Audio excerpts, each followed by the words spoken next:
ভাবুন তো, একটা পাথর যা আজ থেকে হাজার হাজার বছর আগে জান্নাত থেকে পৃথিবীতে এসেছে।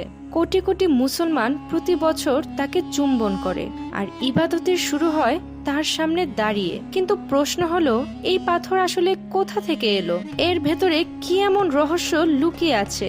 আজ আমরা জানবো সেই জান্নাতি পাথরের রহস্যময় ইতিহাস। হাজরে আসওয়াদ কাবা শরীফের দক্ষিণ পূর্ব কোণে স্থাপিত একটি কালো পাথরই হলো হাজরে আসওয়াদ। ইসলামী ইতিহাস অনুযায়ী এটি কোনো সাধারণ পাথর নয়, বরং জান্নাত থেকে পৃথিবীতে আনা হয়েছে। এর সঙ্গে জড়িয়ে আছে বহু রহস্য, অলৌকিকতা এবং ঐতিহাসিক ঘটনা। প্রথমে এই পাথরটি ছিল দুধের মতো সাদা, কিন্তু মানুষের পাপের কারণে ধীরে ধীরে এটি কালো হয়ে যায়। হাজরে আসওয়াদের ইতিহাস শুরু হয় আদম আলাইহিসসালামের সময় থেকে। জান্নাত থেকে এটি বাইতুল মামুরের সঙ্গে পৃথিবীতে আসে এবং আদম আলাইহিসসালামের সময়ই এর অবস্থান নির্ধারিত হয়। পরে ইব্রাহিম আলাইহিসসালাম ও ইসমাইল আলাইহিসসালাম যখন কাবা শরীফ পুনর্নির্মাণ করেছিলেন, তখন তারা আবু কুবাইস পাহাড় থেকে এই পাথর এনে কাবার দেয়ালে স্থাপন করেন। ইসলামে এই পাথরের গুরুত্ব অপরিসীম।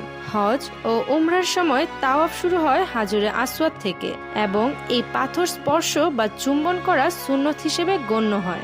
ইতিহাসে এক সময় এই পাথর ভয়াবহ হামলার শিকার হয়েছিল। 317 হিজরিতে কারামতিয়ারা এটিকে ছিনিয়ে নিয়ে যায়। পরে মুসলমানরা অনেক ত্যাগ ও সংগ্রামের মাধ্যমে পাথরটি ফিরিয়ে আনে এবং রূপা দিয়ে বাধাই করে পুনরায় বসানো হয়। বৈজ্ঞানিক বিশ্লেষণে অনেকেই বলেন এটি সম্ভবত একটি উল্কাপিণ্ড। তবে মুসলমানদের কাছে এটি শুধু একটি পাথর নয়, বরং আধ্যাত্মিক ভালোবাসা ও ধর্মীয় বিশ্বাসের প্রতীক। একটি কম পরিচিত তথ্য হলো, কিয়ামতের দিন হাজরে আসওয়াদ দুটি চোখ ও একটি জবান নিয়ে উঠবে এবং যে ব্যক্তি আন্তরিকভাবে তাকে চুম্বন করেছে তার জন্য সাক্ষ্য দেবে। এই বর্ণনা মুসলমানদের হৃদয়ে পাথরটির প্রতি ভালোবাসাকে আরো গভীর করে তুলেছে।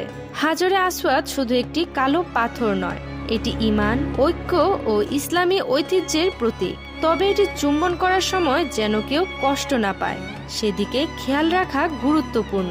ইবাদতের উদ্দেশ্য যেন শান্তি ও আদবের মধ্য থেকেই পূর্ণ হয়। তাই যদি কখনো কাবা শরীফে যাওয়ার সুযোগ পাও, মনে রেখো এই পাথর তোমার ঈমানের এক গভীর অনুভূতির কেন্দ্রবিন্দু হয়ে থাকবে। ভিডিওটি যদি ভালো লাগে তাহলে লাইক দাও, ইসলামী ইতিহাস জানতে চ্যানেলটি সাবস্ক্রাইব করো আর কমেন্টে জানাও হাজরে আসওয়াদের কোন তথ্যটি তোমাকে সবচেয়ে অবাক করেছে।